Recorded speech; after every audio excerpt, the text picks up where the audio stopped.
The fragments we have explored: an Arctic convoy erased from naval charts, a regiment swallowed by mountains, an airfield that never existed, and a train that vanished into the Reich's dying days, form a tapestry of silence woven across the Second World War.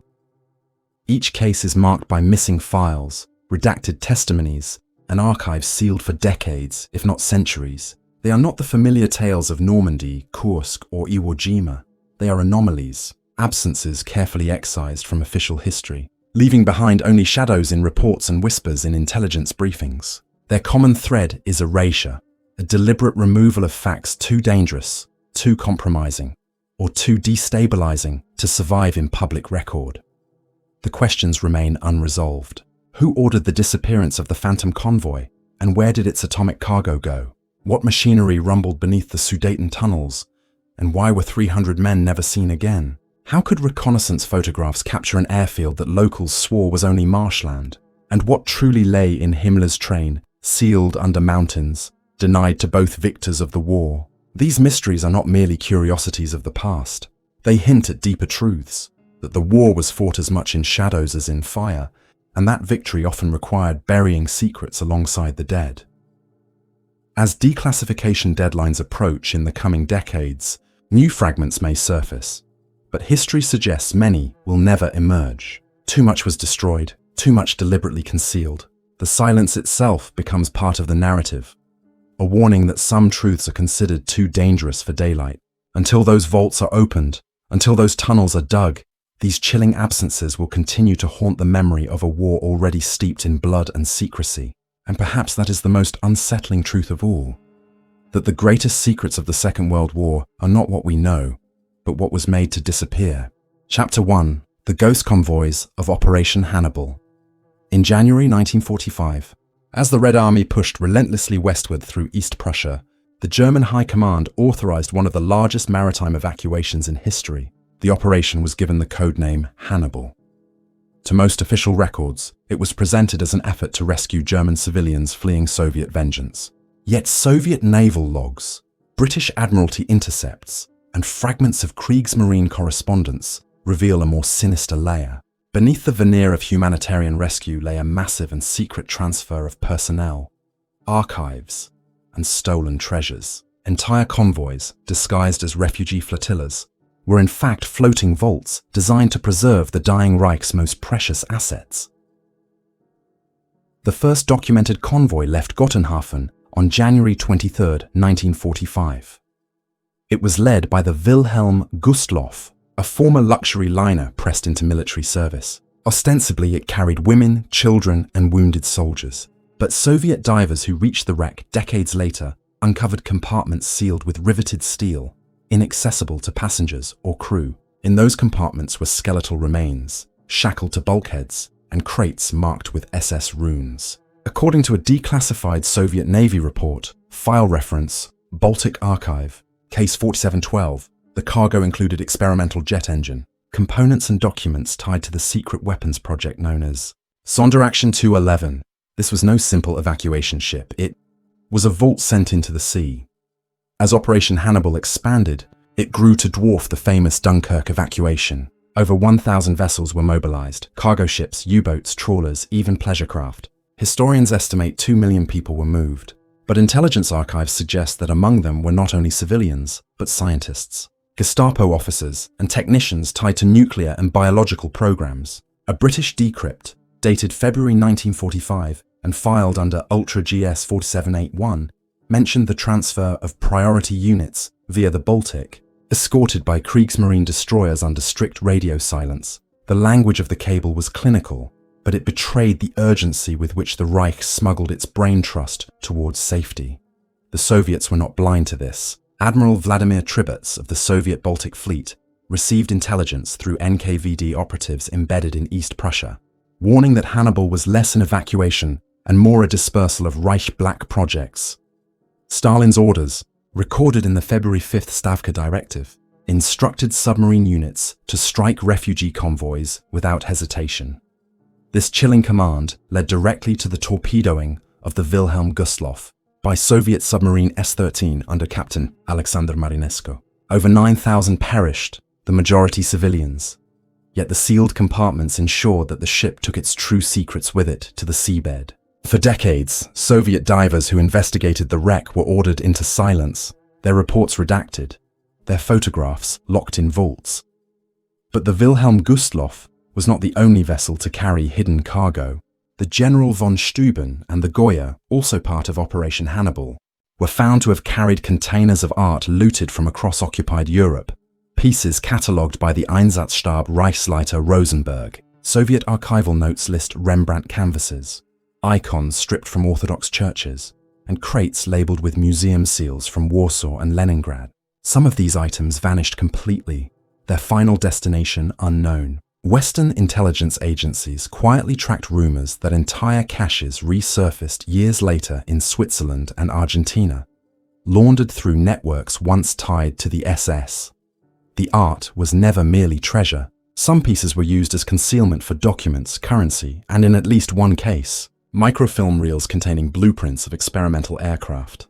Among the most haunting testimonies came from Soviet divers attached to the Special Salvage Unit OSF-36 in the 1960s. Their classified report described descending into the twisted hull of the Goya and encountering sealed metal containers filled with glass vials, the stoppers still intact, some etched with German military codes. Fearing they were biological agents, the divers abandoned the attempt.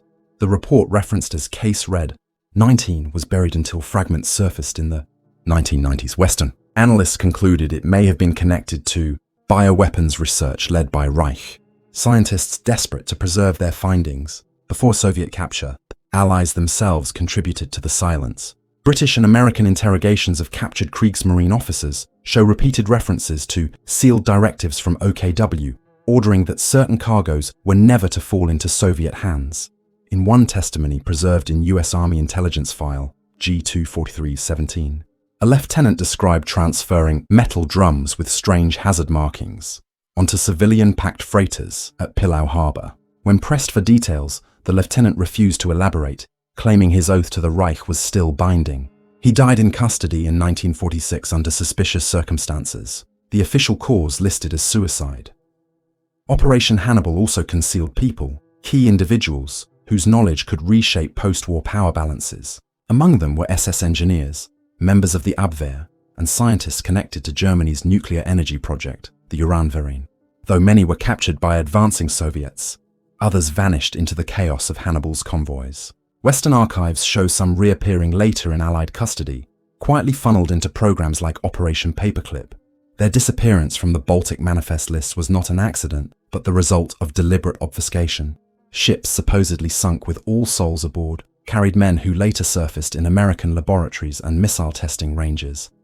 For the civilians crammed aboard these vessels, the reality was horror beyond comprehension. Survivors described frostbitten children collapsing on decks coated with ice, bodies stacking in stairwells, and soldiers pulling weapons to control panicked crowds. Yet beneath their feet, behind steel walls, the Reich's secrets were entombed. The juxtaposition of human desperation and cold, calculated concealment made these ships floating mausoleums, carrying both the innocent and the damned. In 1945, Operation Hannibal was celebrated by Nazi propaganda as a humanitarian triumph, saving millions from Soviet retribution. But the truth, revealed only through decades of pieced-together files, paints a far darker image. It was not simply an evacuation, but a cover for the Reich's final transfer of forbidden knowledge. The Baltic became a graveyard, not only for civilians, but for archives, prototypes, and scientific ambitions that would have changed the balance of power had they survived intact. To this day, the wrecks remain scattered beneath the sea, their secrets sealed in rust and ice, waiting in silence. The Baltic convoys remind us of a fundamental truth buried by governments on both sides of the Iron Curtain. When empires fall, they do not simply surrender. They scatter their most dangerous secrets into the shadows, hoping the ocean, the archive, or the silence of history will keep them hidden. Operation Hannibal was not an act of mercy. It was a calculated, desperate attempt to bury the Reich's darkest knowledge beneath the waves, where discovery could be delayed for decades, perhaps forever. Chapter 2: The Forgotten Atrocities of Unit 731. In the bitter cold of Manchuria, where the winter winds cut like knives across the plains of occupied China, stood a facility that almost defies belief. Hidden from Allied eyes during the war, it was known officially as the Epidemic Prevention and Water Purification Department of the Kwantung Army. To its operators, it was simply Unit 731. This complex, located near Pingfang outside the city of Harbin, was surrounded by high fences, guard towers and barbed wire. It was built to resemble a military research station, yet inside, the horrors that unfolded were so systematic and so secret that for decades, the very mention of its existence was dismissed as propaganda. Only when fragments of Soviet trial records and declassified American agreements surfaced did the world begin to glimpse the truth, written in the blood and suffering of tens of thousands of nameless victims. Unit 731 was established. Under the command of General Shiro Ishii, a physician who cloaked his atrocities in the language of science, he convinced imperial leaders that biological warfare would be the weapon to secure Japanese dominance in Asia.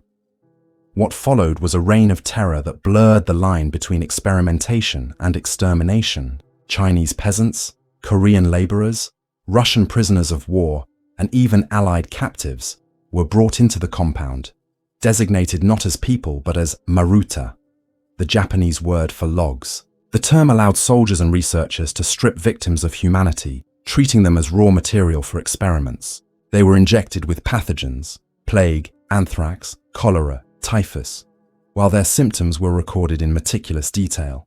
When the disease had run its course, many were dissected alive without anesthesia, so that organs could be studied in their natural infected state.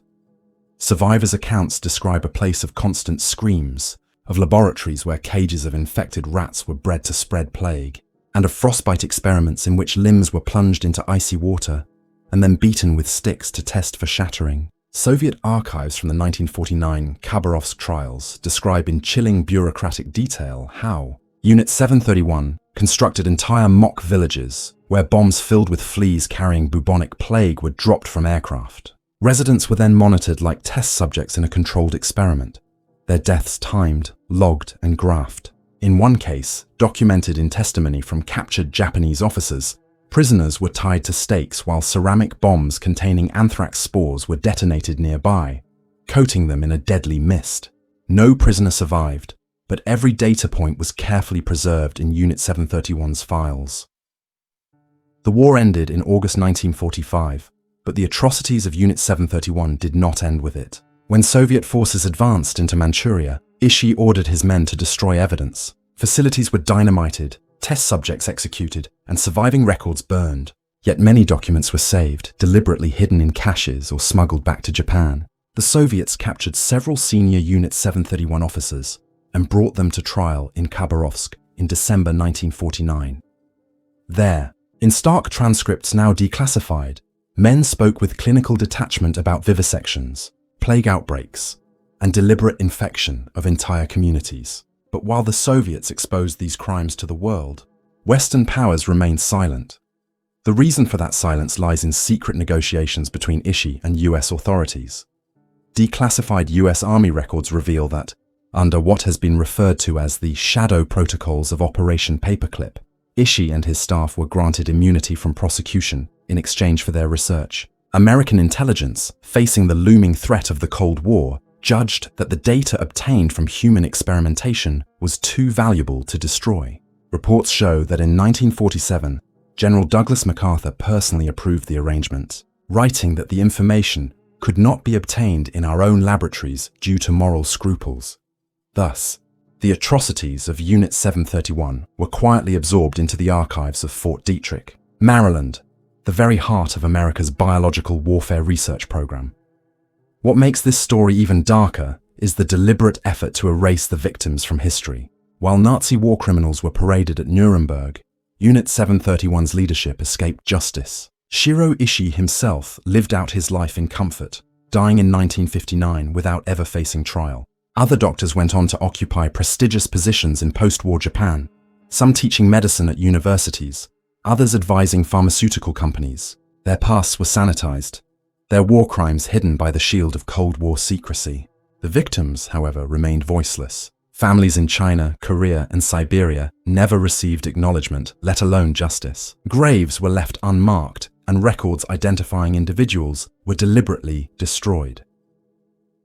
Documents that survived reveal haunting details. Soviet File No. 183, declassified in 1991, describes biological field trials conducted along the Chinese-Soviet border in 1940.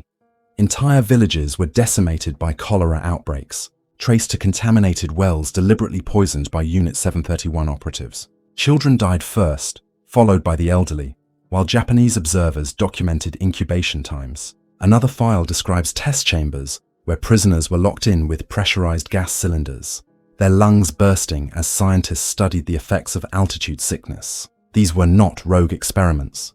They were systematically approved, budgeted, and overseen by high-ranking officers of the Kwantung Army. The cover-up extended beyond Japan and the United States. British and Australian archives show that Allied prisoners of war suspected atrocities, but were silenced. One file, marked Secret Far East Command 1946, contains testimony from captured RAF pilots who reported hearing rumours of death camps for experiments near Harbin. Their reports were buried, dismissed as unreliable, and never entered into official war crimes records. It was not until decades later, when survivors from the region began speaking publicly, that their accounts gained credibility. By then, most perpetrators were long dead, their crimes left unpunished. The emotional toll of these revelations is immeasurable. To imagine men in white coats, armed not with compassion, but with scalpels and pathogens, documenting human suffering as if it were a laboratory note, is to glimpse a kind of cruelty that lingers beyond death. In the testimonies preserved from Khabarovsk, one Soviet prosecutor asked a Japanese doctor how he justified dissecting a screaming prisoner without anesthesia. The doctor replied, "They were not human. They were logs." That single sentence encapsulates the dehumanization at the core of Unit 731, a worldview that reduced men, women, and children to raw data, disposable in the pursuit of power. The tragedy of Unit 731 is not only what happened inside its walls, but how its legacy was handled afterward. Instead of justice, there was silence. Instead of memorials, there was denial. The research stolen from the bodies of the victims was locked in classified vaults, serving the ambitions of new superpowers. Generations grew up never hearing of the plague bombs dropped on villages, of the frostbite chambers, of the endless rows of test subjects reduced to numbers. Even today, archives remain sealed, testimonies redacted, and governments reluctant to fully acknowledge the scale of what occurred. Unit 731 was not a rumor. It was not propaganda. It was a factory of death, a place where science and cruelty merged under the flag of empire, and where the victims' cries were absorbed into cold, clinical reports. Its story lingers in the shadows because it forces nations to confront uncomfortable truths, not just about what was done, but about what was allowed to be hidden. The forgotten atrocities of Unit 731 remain a scar on history, concealed beneath layers of secrecy, waiting for the world to finally confront them in full. Chapter 3. Churchill's Secret Negotiations with the SS. As Germany crumbled in the spring of 1945, the war appeared to be approaching its inevitable conclusion. The Allied press told of advancing armies, of cities liberated, of Hitler cornered in his bunker. Yet within the smoke-filled backrooms of Europe, another war was being waged, a war of whispered bargains, coded telegrams, and desperate diplomacy. Files declassified only in fragments decades later reveal that British and American intelligence were not always committed to the principle of unconditional surrender. Instead, they engaged in covert back-channel talks with senior members of the SS, attempting to broker a partial peace that excluded the Soviets. The code name for these negotiations was Operation Sunrise, and while official histories dismiss it as a limited affair, surviving records suggest that Winston Churchill's cabinet was far more entangled than it ever admitted. The story begins in Switzerland, a country neutral on the surface but teeming with spies, informants and emissaries from every major power. In February 1945, SS General Karl Wolff, head of Heinrich Himmler's personal staff and former liaison to Hitler, reached out to Alan Dulles, the American Office of Strategic Services, OSS station chief in Bern. The communication was passed through a network of intermediaries, including Italian partisans and Swiss bankers sympathetic to the Western cause. Wolff offered a startling proposal: surrender of German forces in northern Italy, in exchange for assurances that he and his men would be spared Soviet capture. At first, the approach seemed limited, but soon files from MI6, specifically a classified report labeled CXSEA 1459, indicate that Wolf hinted at broader deals, including information on hidden weapons stockpiles and the location of underground research facilities. Churchill himself was briefed on the negotiations. According to fragments of War Cabinet minutes from March 1945, partially declassified in the 1970s, Churchill believed that a separate peace in the South may hasten Germany's collapse and limit Russian influence. The language was cautious, but the implication clear. Britain was willing to entertain the prospect of striking a deal with elements of the SS to control post-war Europe's balance of power. Stalin, upon learning of these talks through his vast intelligence network, was furious.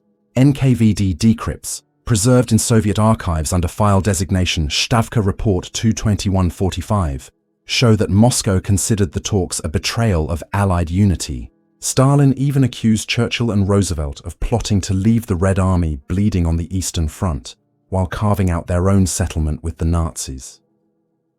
The tension exploded in diplomatic cables. On March 3, 1945, Stalin wrote directly to Roosevelt, denouncing what he called a plot behind the backs of the Soviet Union. Roosevelt denied the charges, insisting that the discussions were minor, but Soviet suspicion never abated. Later, at the Yalta and Potsdam conferences, this shadow of mistrust lingered, shaping the earliest fractures of the Cold War. The fact that Stalin knew of the talks in such detail was no accident. Soviet intelligence had infiltrated not only German networks but also Western channels, ensuring that every move in Switzerland was reported back to Moscow. The result was a climate of paranoia, where no ally truly trusted another, even as the war raged on. The substance of the negotiations was more disturbing than many realize. Declassified American transcripts, stored in the OSS archive and later transferred to the CIA under File Burn 1945 SS Wolf, reveal that Wolf offered more than just a localized surrender. He provided details of fortified SS redoubts in the Austrian Alps, blueprints of underground weapons factories near Salzburg, and even intelligence on the location of stolen art and gold shipments. In return, he asked not only for leniency, but for guarantees that his men would not be extradited to the Soviets. The Americans, desperate for quick victory and already planning for a post-war confrontation with Moscow, listened carefully. Though no formal treaty was signed, the very act of negotiation sent shockwaves through the fragile Allied alliance. Churchill's involvement was never acknowledged publicly, but circumstantial evidence points to his approval. One Gestapo file, number 1487, recovered from Berlin after the war, contains intercepted communications suggesting that certain SS units were ordered to retreat westward rather than east, following secret assurances from enemy forces. British signals intelligence records confirm that encoded messages were sent to guide surrendering SS divisions toward American lines, bypassing Soviet armies entirely. Entire battalions, some accused of atrocities on the Eastern Front, effectively escaped Soviet retribution by surrendering to the West. The result was not justice, but selective survival. The secrecy surrounding these negotiations was absolute. OSS agents destroyed many of their records, while MI6 classified its files under strict, top-secret, never-to-be-released directives. Yet enough fragments survived to show the outlines of what occurred. Swiss intermediaries later testified that suitcases of Reichsmarks and looted valuables were exchanged during these talks, fueling speculation that some of the wealth of the SS was funneled into Western financial systems to fund post-war covert operations. Bank records from Zurich, frozen for decades, show unexplained deposits in 1945 tied to known Nazi front companies. Whether these funds were part of the negotiations or parallel transactions remains an unresolved question. The legacy of Operation Sunrise went far beyond the war itself. In Italy, where the surrender of German forces was hastened by Wolf's cooperation, the Allies secured a quicker victory. Yet the price was high. Many SS officers implicated in massacres across Italy and Yugoslavia were spared the gallows, shielded by their usefulness to Western intelligence. Some were later recruited into clandestine networks designed to counter Soviet influence in Europe. Networks that would evolve into the so-called stay-behind armies of the Cold War, such as Operation Gladio. Thus, the secret deals of 1945 did not simply end a war, they seeded decades of shadow conflict.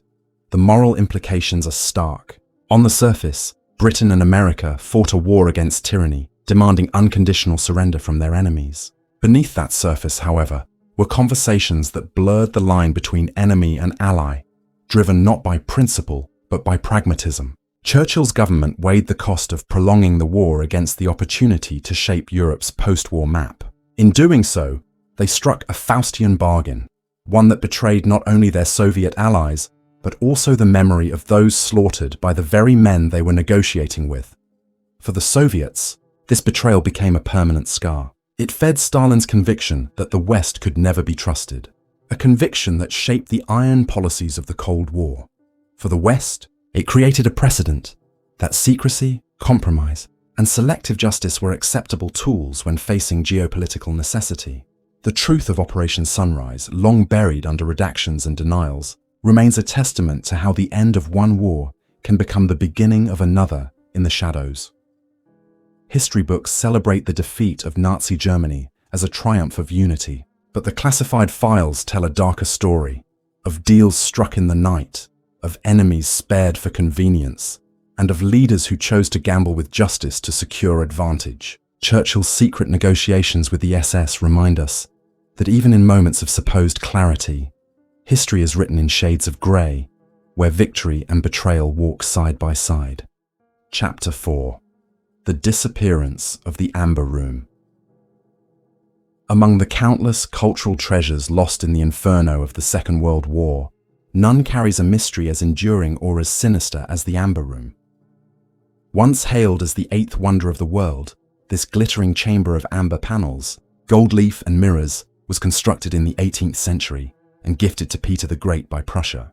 For over 2 centuries, it adorned the Catherine Palace near Leningrad, a dazzling symbol of imperial opulence. Yet in 1941, as German forces under Army Group North advanced into Soviet territory, a special unit of art plunderers descended upon Tsarskoye Selo. Known as the Einsatzstab Reichsleiter Rosenberg, or ERR, they dismantled the Amber Room piece by piece under the codename Sonderaktion Königsberg.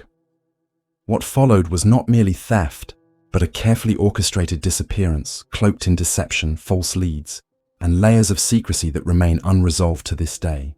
The dismantling itself was a calculated operation. Soviet curators, realizing the Germans were approaching, attempted to remove the panels, but the amber was brittle and began to crumble. Instead, they covered the room with wallpaper, hoping to disguise it. The ruse failed. German troops stormed the palace, and within 36 hours, the Amber Room was stripped, crated, and shipped to Königsberg, the capital of East Prussia. There it was reassembled in Königsberg Castle, where Nazi officials and visiting dignitaries marveled at its brilliance, even as the war turned against them. For 4 years, it remained in that fortress, guarded and catalogued by the ERR, until the Red Army's advance in 1945 threatened the city. At that point, the Amber Room vanished into history. Official German records claim that the room was destroyed during the bombing of Königsberg by the Royal Air Force in August 1944, and later fires in April 1945. Yet Soviet investigators who entered the ruins of the castle reported inconsistencies. They found fragments of scorched amber, but no trace of the massive crates required to hold the dismantled panels. NKVD interrogation files, declassified decades later, reveal testimony from local witnesses who described armoured trains leaving Königsberg in the weeks before its fall, escorted by detachments from the elite Grossdeutschland division. The trains, according to the reports, were bound for the Harz Mountains, where secret subterranean complexes housed both looted treasures and weapons projects. The Soviets classified these testimonies under Special Case Amber 17, suppressing them for fear of international scandal. Western archives offer their own disturbing clues. U.S. Army intelligence documents from 1946, file designation G2 Art Looting Investigation. Case number 231 describe crates matching the Amber Room's dimensions discovered near the tunnels of Mittelwerk, the underground facility where V2 rockets were assembled by forced laborers. The report notes that the crates bore markings consistent with Königsberg shipments, but were removed by unknown parties before Allied seizure. The document ends abruptly, with pages missing, replaced by a stamp reading restricted, not for release. Researchers who later studied the files suggested that the crates may have been taken under US control, perhaps as bargaining chips in the emerging Cold War, though no official confirmation has ever been made. Adding to the mystery are the scattered post-war sightings. In 1949, Polish miners claimed to have discovered sealed chambers deep in the Owl Mountains, part of the Nazis' secret Ries complex, containing amber-like fragments. In 1979, East German Stasi files reference informants reporting crates hidden in a bunker near Weimar, guarded by former SS men who later vanished. Even in the 1990s, after German reunification, treasure hunters in Kaliningrad, formerly Königsberg, unearthed fragments of amber mosaics believed to belong to the original chamber, though experts debated their authenticity. Each discovery raised more questions than answers, feeding the legend rather than resolving it. Theories about the Amber Room's fate abound, each darker than the last. Some historians argue that the room was indeed destroyed in the chaos of Königsberg's fall, reduced to ash and rubble. Others insist it was evacuated to the Harz Mountains or hidden in salt mines alongside other plundered masterpieces, later seized by Allied forces. A more chilling theory, hinted at in declassified NATO memos, is that the Amber Room was not simply art. Certain documents suggest that within its crates were concealed microfilms, currency, or even weapons schematics, hidden among the panels to ensure their transport without suspicion. If true, the disappearance was not a cultural tragedy alone, but a calculated cover to protect secrets too dangerous to reveal. The silence of governments only deepens the enigma. Soviet officials repeatedly accused the West of covering up the Amber Room's fate, while Western agencies insisted the Soviets exaggerated or fabricated the story for propaganda.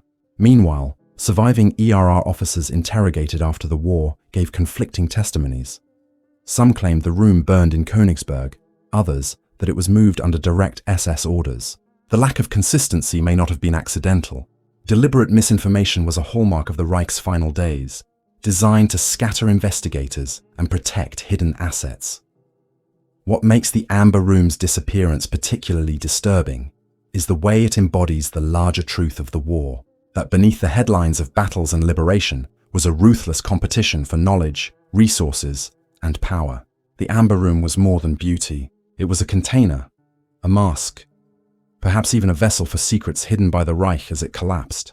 Its fate remains unresolved, not simply because of the chaos of war, but because powerful nations may have chosen to bury the truth. To acknowledge what was found and where could expose uncomfortable realities about post-war deals, secret recoveries, and the selective silence of victors. To this day, the Catherine Palace houses a painstaking reconstruction of the Amber Room, completed in 2003. Visitors marvel at its glow, unaware that the original's fate is still entombed in secrecy. Somewhere, in a collapsed tunnel, a forgotten vault, or perhaps in the locked archive of an intelligence agency, the truth lies waiting. The disappearance of the Amber Room is not just an art mystery. It is a reminder that war does not end when the guns fall silent. Its secrets endure, hidden in darkness, guarded by silence, and passed from one generation of power to the next. The deeper we descend into these hidden archives, the more disturbing the picture becomes.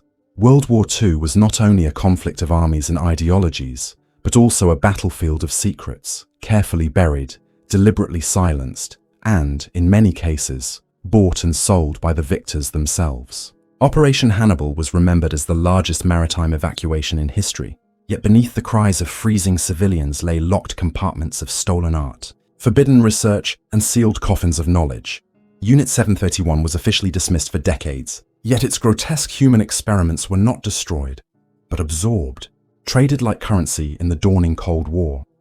Churchill's own cabinet, preaching unconditional surrender, held clandestine talks with the very architects of Nazi atrocities, striking shadow bargains that shaped the distrust of the Soviet Union for generations. And the Amber Room, priceless, dazzling, and inexplicably vanished, remains less a treasure lost than a cipher for secrets too dangerous to acknowledge. Each of these stories converges on a single, haunting truth. Wars do not end with peace treaties. They echo in secrecy, in redacted files, in the silence of governments who fear that the full truth might unravel the foundations of their legitimacy. As we close these files, one cannot help but ask, how many more secrets still lie in locked vaults, in sealed archives, in the wrecks and ruins scattered across Europe's soil and seabeds. Perhaps the war is not over, not in the shadows where history's forbidden chapters are still waiting to be unearthed.